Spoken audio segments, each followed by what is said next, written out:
sini kami akan menjelaskan tentang identifikasi masalah yang telah kami buat yang berjudul hukum. Assalamualaikum warahmatullahi wabarakatuh. Perkenalkan, nama saya Kapuspitasari dari kelompok 2. Jadi di sini saya akan menjawab pertanyaan saya yang dimana pertanyaannya adalah apakah langkah-langkah konkret yang diambil pemerintah dalam melindungi hak-hak pribadi warga negara dari potensi penyalahgunaan teknologi pengawasan pemerintah? Dan jawabannya adalah pemerintah Indonesia telah mengambil beberapa langkah konkret dalam melindungi hak-hak pribadi warga negara dari potensi penyalahgunaan teknologi pengawasan pemerintah. Di sini ada beberapa langkah, di antaranya adalah yang pertama, peraturan perlindungan data pribadi, yang dimana pemerintah Indonesia telah menerapkan Undang-Undang Nomor 11 Tahun 2020 tentang Informasi dan Transaksi Elektronik atau UU ITE.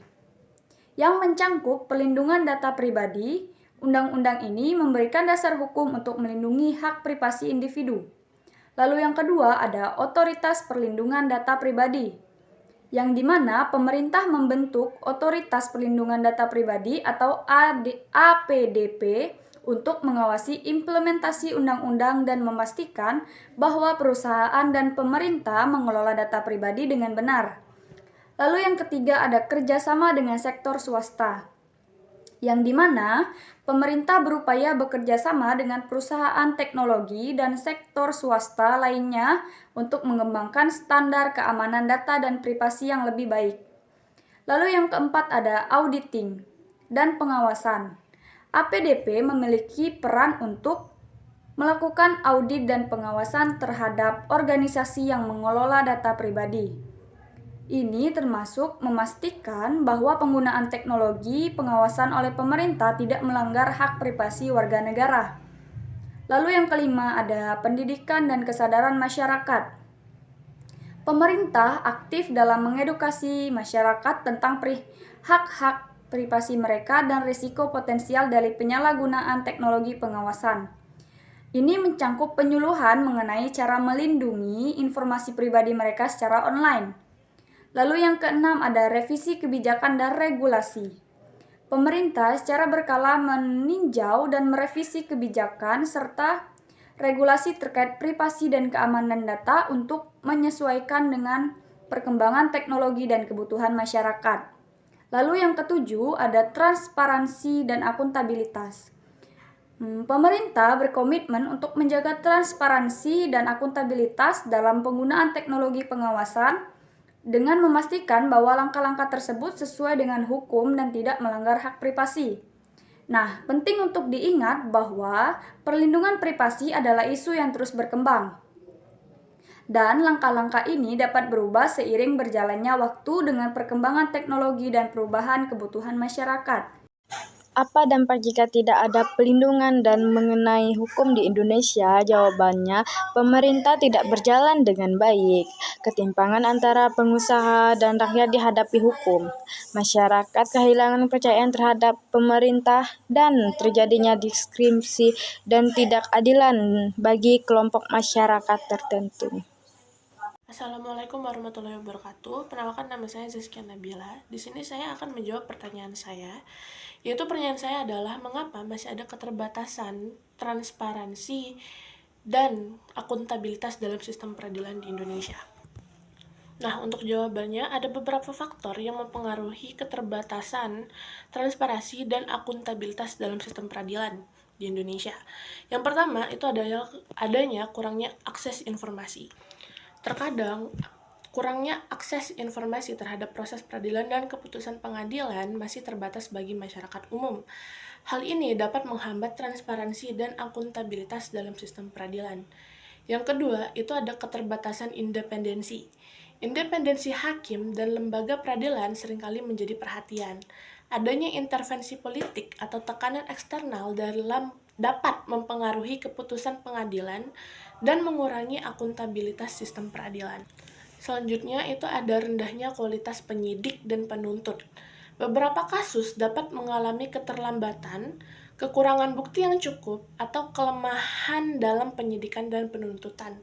Hal ini dapat mengurangi kepercayaan masyarakat terhadap sistem peradilan dan mempengaruhi transparansi dan akuntabilitas. Lalu yang keempat itu ada korupsi dan nepotisme. Praktik korupsi dan nepotisme dalam sistem peradilan juga dapat menyebabkan keterbatasan dalam transparansi dan akuntabilitas.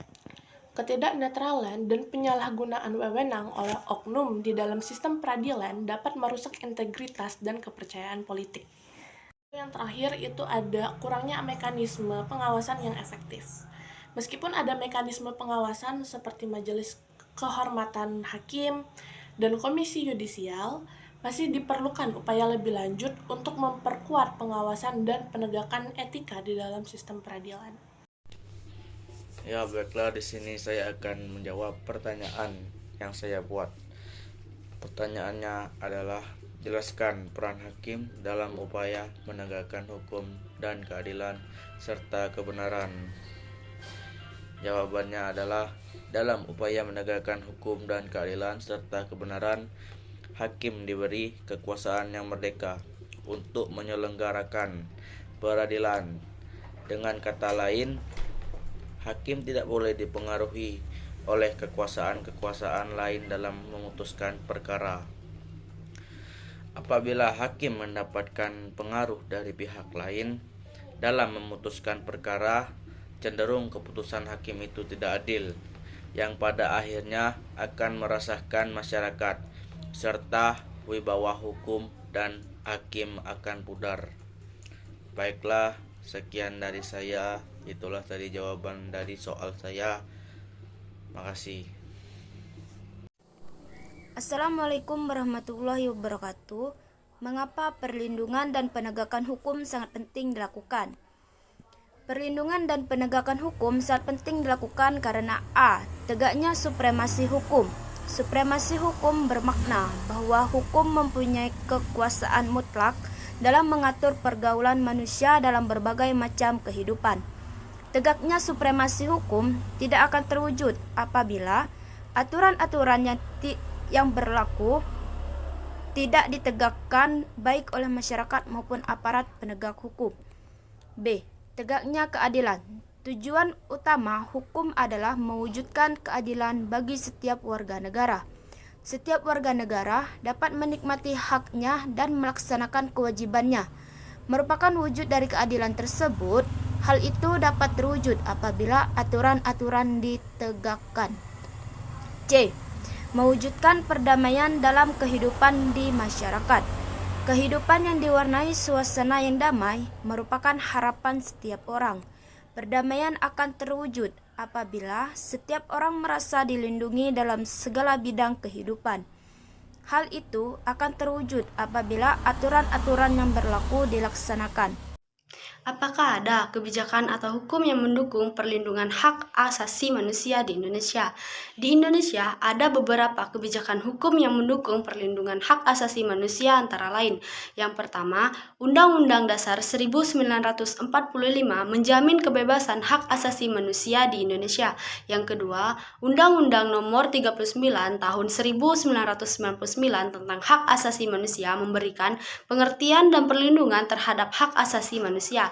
Yang ketiga, implementasi sila kemanusiaan yang adil dan beradab. Negara Indonesia menghormati dan menjamin hak asasi manusia berdasarkan Pancasila dan Undang-Undang Dasar 1945. Mengapa terjadinya pelanggaran hukum? Karena disebabkan oleh beberapa alasan. Yang pertama, ketidaktahuan tentang hukum. Beberapa orang mungkin tidak tahu bahwa tindakan yang mereka lakukan telah melanggar hukum, karena kurangnya pemahaman tentang peraturan hukum. Yang kedua, motivasi ekonomi. Beberapa pelanggaran hukum mungkin terjadi karena motivasi finansial, seperti pencurian dan penipuan untuk mendapatkan keuntungan ekonomi. Yang ketiga, yaitu masalah sosial. Faktor-faktor sosial seperti ketidaksetaraan, ketidakadilan, dan tekanan sosial dapat memicu pelanggaran hukum. Yang keempat atau yang terakhir, yaitu kurangnya penegakan hukum yang efektif. Jika penegakan hukum lemah atau tidak konsisten, maka orang mungkin merasa dapat melanggar hukum tanpa konsekuensi yang signifikan. Assalamualaikum warahmatullahi wabarakatuh. Apa yang dimaksud dengan perlindungan dan penegakan hukum? Yang pertama, perlindungan hukum. Perlindungan hukum adalah konsep yang mengacu pada upaya untuk melindungi hak, kepentingan, dan keamanan individu atau masyarakat melalui peraturan hukum dan sistem hukum yang berlaku. Sedangkan penegakan hukum di sisi lain adalah proses pelaksanaan dan penegakan aturan hukum tersebut oleh lembaga-lembaga penegak hukum seperti polisi, jaksa, dan hakim. Assalamualaikum warahmatullahi wabarakatuh. Perkenalkan, nama saya Evi Elsa. Saya dari kelas 12 IPS 2. Baiklah, saya di sini akan membuat pertanyaan yang sudah saya buat sebelumnya dan sudah ada pertanyaannya. Baiklah, jangan berlama-lama lagi. Saya akan membaca soal tersebut. Sebutkan dan jelaskan 5 hak asas KPK dalam menjalankan tugas dan wewenangnya. Jawabannya adalah 5 asas KPK dalam menjalankan tugas dan wewenangnya sebagai berikut. Yang pertama itu ada kepastian hukum. Kepastian hukum adalah asas dalam negara hukum yang mengutamakan landasan peraturan perundang-undangan, kepatutan, dan keadilan dalam setiap kebijakan menjalankan tugas dan wewenang KPK. Selanjutnya ada keterbukaan. Keterbukaan ini adalah asas yang membuka diri terhadap hak masyarakat untuk memperoleh informasi yang benar, jujur, dan tidak diskriminatif tentang kinerja KPK dalam menjalankan tugas dan fungsinya. Selanjutnya ada akuntabilitas. Akuntabilitas ini adalah asas yang menentukan bahwa setiap kegiatan dan hasil akhir kegiatan KPK harus dapat dipertanggungjawabkan kepada masyarakat, rakyat sebagai pemegang kedaulatan tertinggi negara sesuai dengan peraturan perundang-undangan yang berlaku. Selanjutnya ada kepentingan umum. Kepentingan umum ini adalah asas yang mendahulukan kesejahteraan umum dengan cara yang aspiratif, akomodatif, dan selektif. Dan yang terakhir ada proporsionalitas. Maksud dari proporsionalitas adalah asas yang mengutamakan keseimbangan antara tugas, wewenang, tanggung jawab, dan kewajiban. Itulah yang dapat saya sampaikan. Apabila ada yang kurang, mohon ditambahkan. Terima kasih. Sekian dari penjelasan identifikasi masalah tentang hukum. Kami ucapkan terima